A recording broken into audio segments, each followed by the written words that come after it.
No, look, I mean, this is very, very important. I mean, I'd like to thank the USP for working together with the landowners here in Yandua. The fact is that we do need to develop further develop segmentation within the tourism sector, purely from a tourism perspective.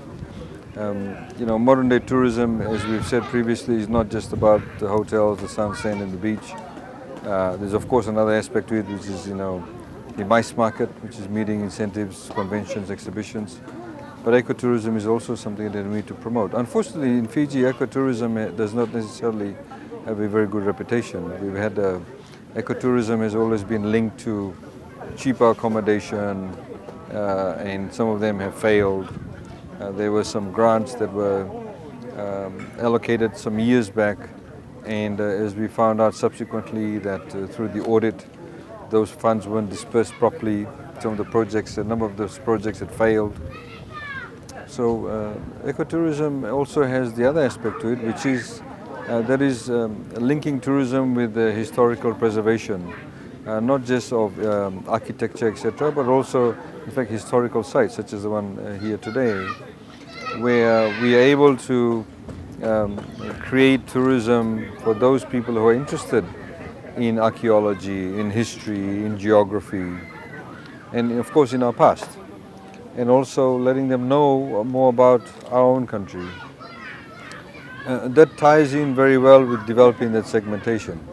So the Beni Marama government is very much focused on that, and as you saw, as I said earlier on in the speech, that the Fijian crafted promotion that we have done is very much part of the Fijian Made by Fijian campaign.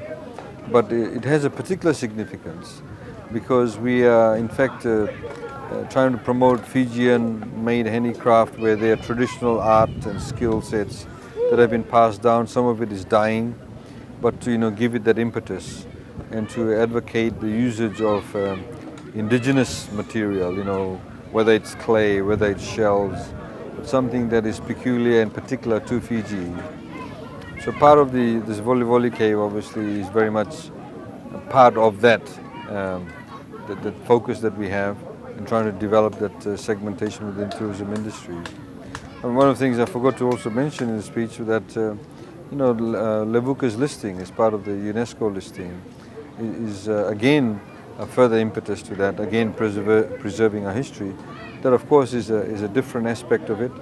If you look at the UNESCO listing, there's one about natural sites, and the other one is of course about sites that include history, architecture, etc. So sites such as these can contribute, like Sigatoka sand dunes, would fit into the latter segmentation. And it is very important for us to promote that.